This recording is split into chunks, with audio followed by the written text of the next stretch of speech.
મગના કદાન બરોબર વાકડો નાખો તો મારું નામ છે એ બરોબર વાંચી ઉતરી છે સુનિલની માતા ઉતરી છે તો પેલા કદાન બરોબર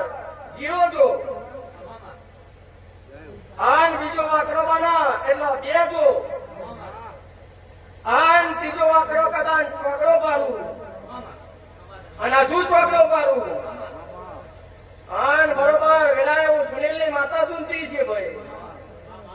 તો હાકડો કહું આન છેલ્લો હાકડો ના લખું તો ગોમતરું મેળવું લ્યા એ તન હવારે ગમ ભારી